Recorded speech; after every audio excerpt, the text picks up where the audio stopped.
The way I see it, I am a black woman. I was born black. I will die black. And being black American, that's a huge part of who I am. And my culture largely shaped who I am, especially being Gullah Geechee, being raised up by who I am. From the food to the dialect, especially, and just kind of the way that we move and love on each other. And I'm so proud of who I am, especially to learn the history of my people. That most of the enslaved Africans who came through the U.S. came through the port in Charleston, and the Gullah Geechee people were able to hold on to certain parts of West African culture, and we see that today. Even having lived in Ghana for a couple years, I see the similarities in the foods that we eat, the way we celebrate life and death, all of that stuff. And I'm always excited and happy to share that part of my culture and myself with the people who engage with my content or or find themselves as a member of my community. And I'm always just like kind of on a mission to educate people, because the world is so much bigger than the corner that we were born and raised in.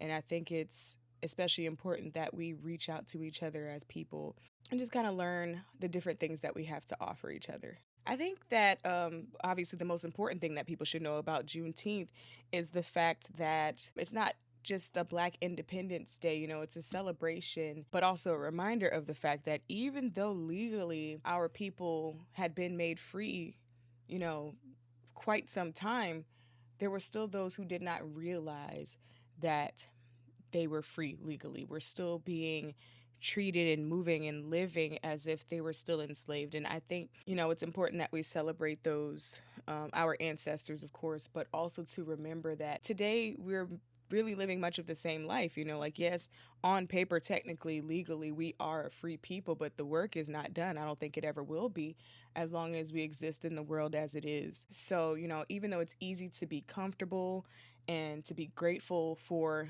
life the way it is, we have to remember that there's a lot of fine print that we don't necessarily pay attention to. We should keep that in mind in everything that we do, and we should be always intentionally moving in a way that will honor those ancestors. I think some of the conversations that should be happening around Juneteenth include those, or should include those, that are not Black Americans, including, people who are West Indian or African or even, non-Black people, because even though we tend to find ourselves in a position of having to fight long, hard, and alone for ourselves, everything that we as Black people do and have done has benefited the rest of the world, especially particularly Black Americans.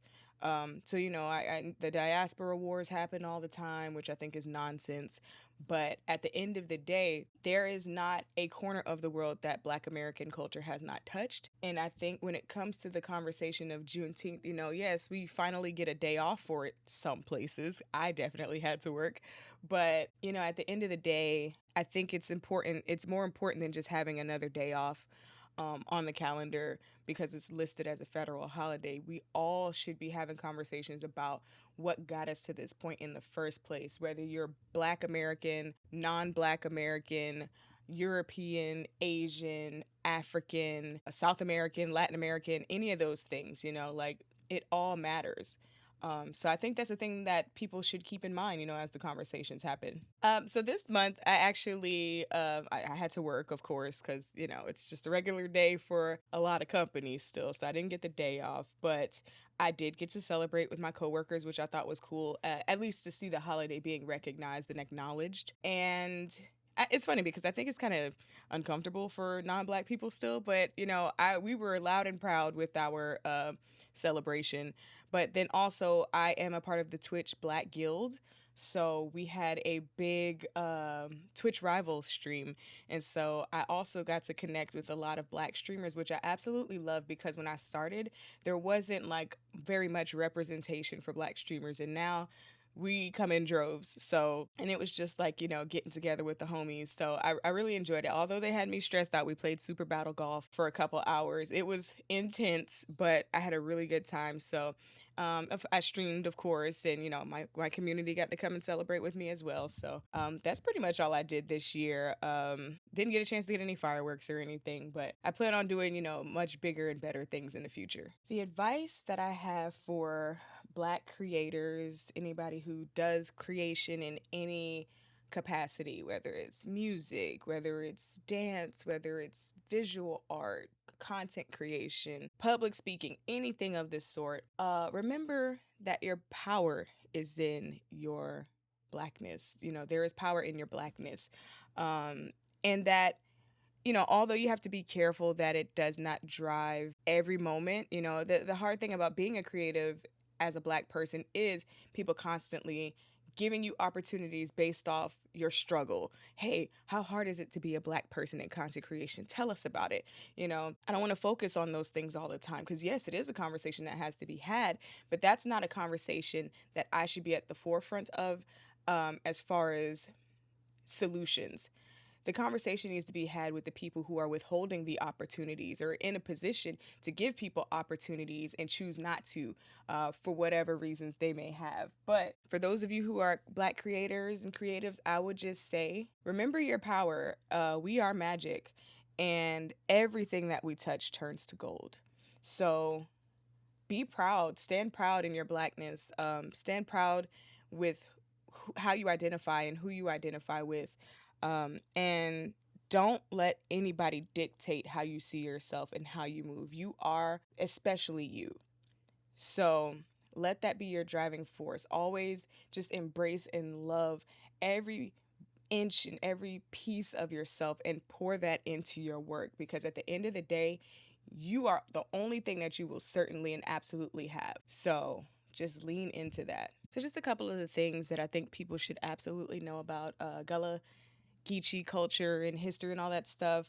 The things that I like to speak on the most, especially, is that, you know, we are a real people. You know, there's like this narrative going around that Gullah Geechee people aren't like a real thing. I don't know where that came from, but I know who my ancestors are. I know where my people are from. Like I said before, you know, it's important to note that most of the people who came, most of the enslaved Africans who were brought over on the transatlantic slave trade came through the port of Charleston, and much of what we see and recognize as Gullah Geechee culture is the preservation of the original cultures of our people that managed to survive, you know, between the languages, the dances, the celebrations, the food, you know, eating okra soup or red rice, or, you know, the way we do funerals and celebrate, the way we sing and dance, you know, kumbaya, all of that stuff.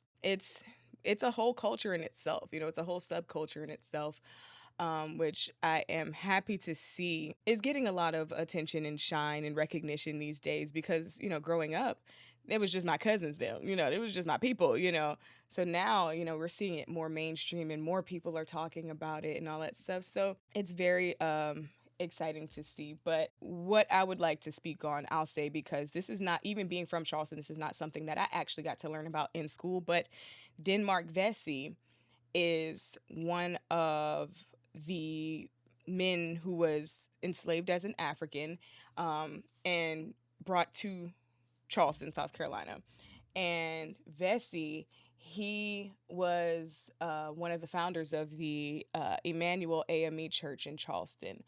And Denmark Vesey had planned a large slave revolt that was supposed to be like massive, but then he ended up, you know, being sold out as that happens.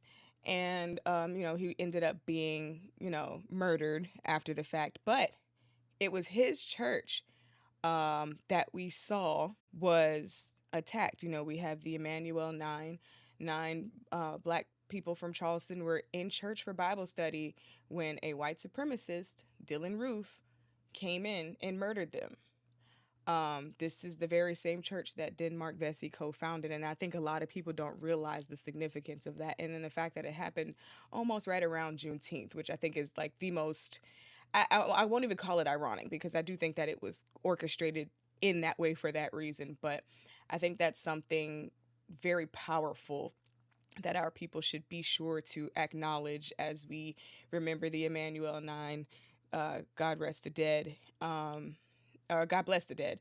And just, you know, remember that we are a resilient people. So we should move in that way every single day.